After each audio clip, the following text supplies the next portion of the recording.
Hey everybody, it's Naima from Beach Bum Wisdom with a quick video to share what I've been using to grow my eyebrows and eyelashes. A couple of months ago, I noticed that there were certain areas in my eyebrows and eyelashes that were beginning to thin out. So I started exploring and researching options for regrowth. At first, I was led to Latisse and some other eyelash serums, but I noticed that most of them come with a bunch of possible side effects like dark circles and volume loss, and I didn't want to take that risk. And I'm always drawn to natural products and remedies. Castor oil kept popping up on my radar as a solution for the hair loss. And of course, I've heard about the benefits of castor oil for hair growth in general, and I thought, why not try it on my brows and lashes? So I've been using castor oil on both my brows and my lashes for about 3 weeks at this point, and I'm really seeing results, and I'm really loving the results so far.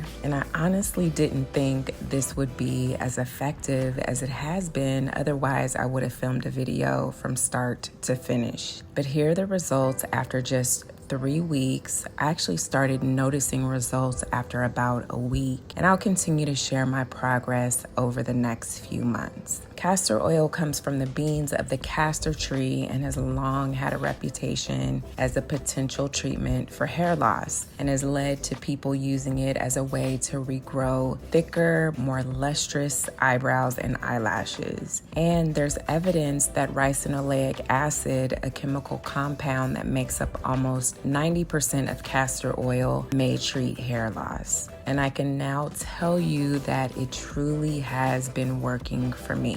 I'm using pure, clear, cold-pressed castor oil, and if you're gonna buy this, make sure that your castor oil is pure and that it hasn't been blended with other oils or additives, because that may cause irritation.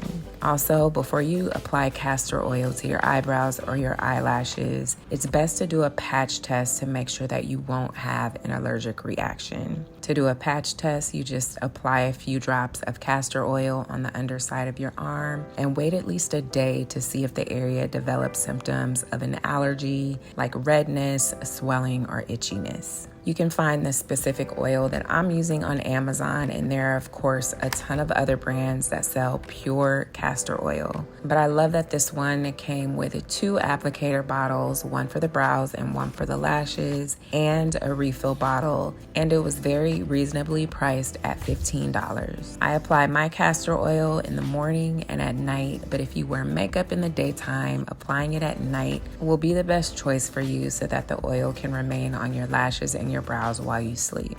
I make sure that my eyebrows and my lashes are clean, and I use this spoolie applicator to apply a very small amount to my brows and my lashes. Then I use my fingers to gently rub it in. And of course, I'm careful to make sure that the oil doesn't get into my eyes. And if it does, it doesn't burn, but it does make your eyes a bit blurry. So you'll want to avoid getting that product into your eyes. I'll be doing a follow-up video in about a month or so, but for now, I am extremely happy with the results. And if you haven't already, please give this video a thumbs up, and please consider subscribing to my channel for more videos like this. Hope to see you here soon.